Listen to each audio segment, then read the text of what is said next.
Digital युद्ध क्षेत्र जहां राजनीति और साइबर क्राइम टकराते हैं। इंटरनेट ने हमारे जीने, काम करने और बातचीत करने के तरीके में क्रांति ला दी है। इसने राजनीतिक परिदृश्य को भी बदल दिया है।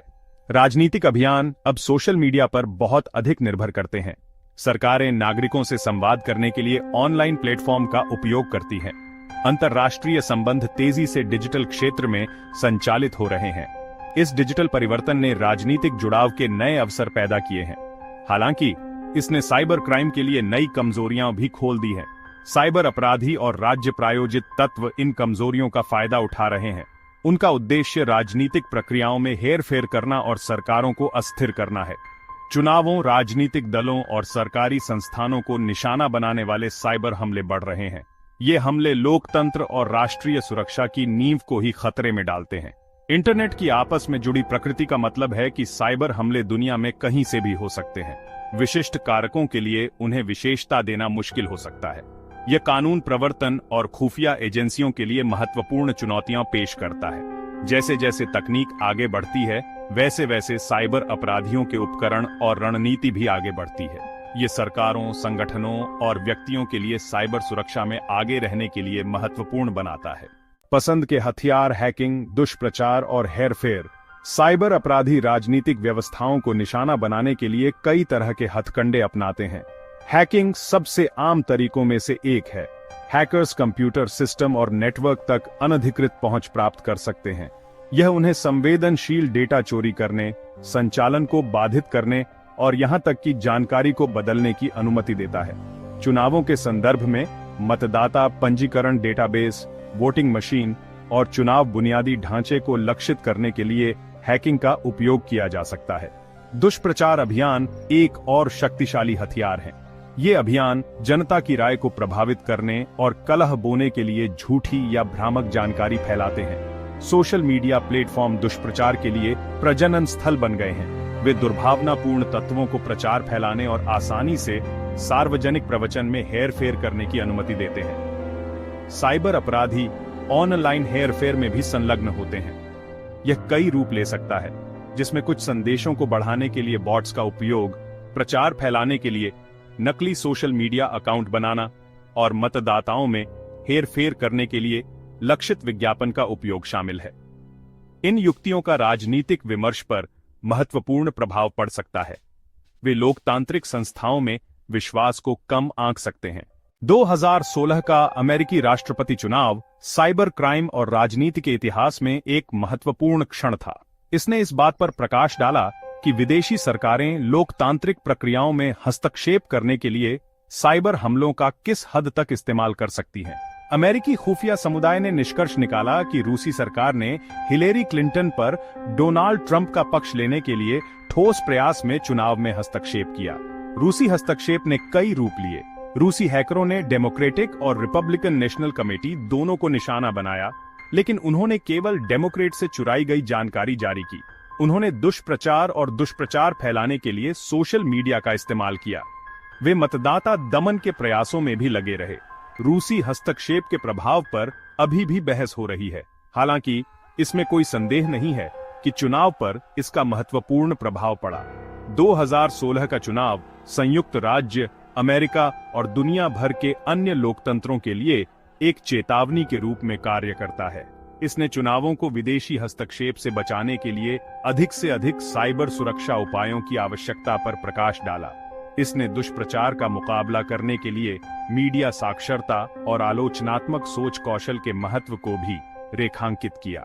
चुनावों से परे सरकारों और वित्तीय प्रणालियों पर साइबर हमले। राजनीतिक व्यवस्थाओं को निशाना बनाने वाले साइबर हमले चुनावों तक ही सीमित नहीं है। सरकारें और वित्तीय संस्थान भी अक्सर निशाने पर रहते हैं। राज्य प्रायोजित तत्व और साइबर अपराधी समूह इन हमलों को विभिन्न कारणों से शुरू करते हैं, जिनमें जासूसी, तोड़फोड़ और वित्तीय लाभ शामिल हैं। एक सामान्य प्रकार का हमला वितरित सेवा से वंचित या DDoS हमला है। DDoS हमले एक सर्वर को ट्रैफिक से भर देते हैं, जिससे यह वैध उपयोगकर्ताओं के लिए अनुपलब्ध हो जाता है। साइबर अपराधियों ने सरकारी वेबसाइटों, बैंकों और अन्य महत्वपूर्ण बुनियादी ढांचे के खिलाफ DDoS हमले किए हैं।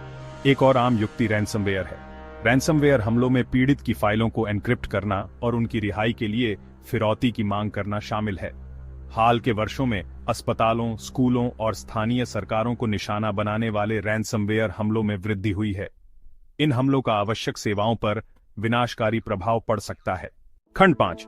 एस्टोनियाई साइबर हमले, घेराबंदी के तहत एक राष्ट्र।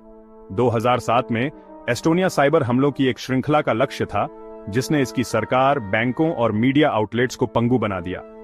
हमलों के लिए व्यापक रूप से रूस को जिम्मेदार ठहराया गया था, हालांकि रूसी सरकार ने किसी भी तरह की भागीदारी से इनकार किया था।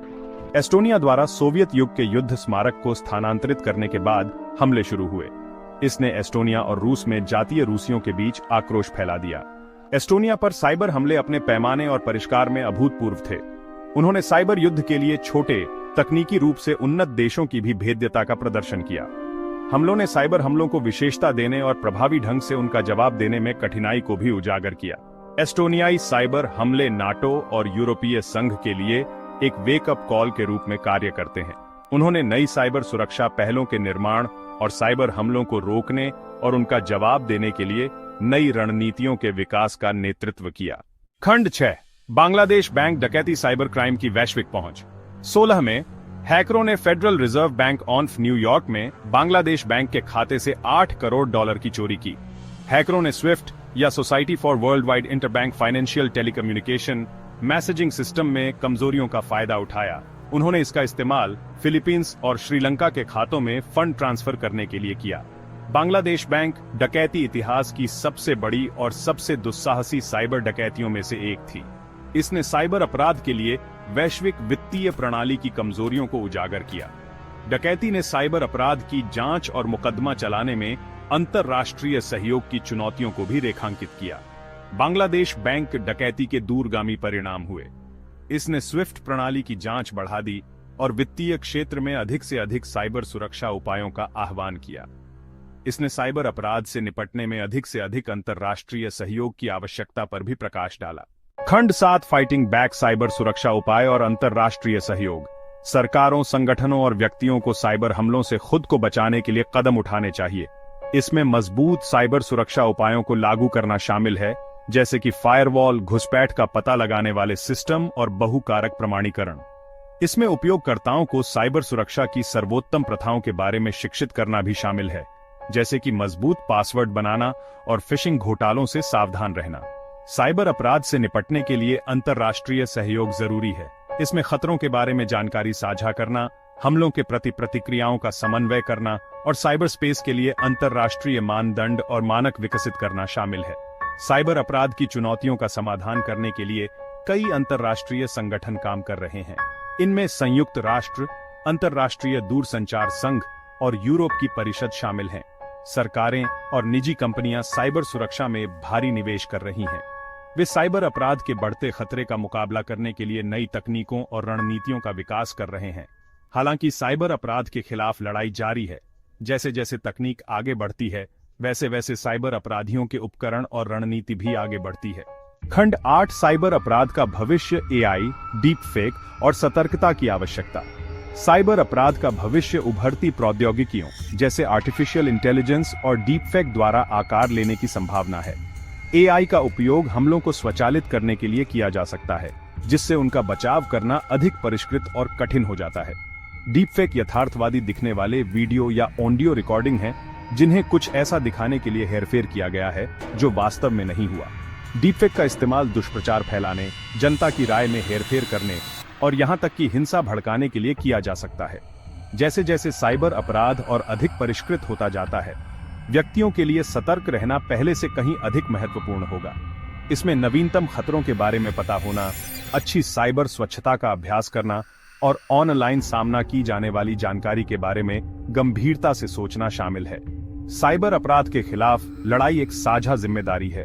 सभी के लिए एक सुरक्षित और अधिक सुरक्षित डिजिटल दुनिया बनाने के लिए सरकारों, संगठनों और व्यक्तियों को मिलकर काम करना चाहिए।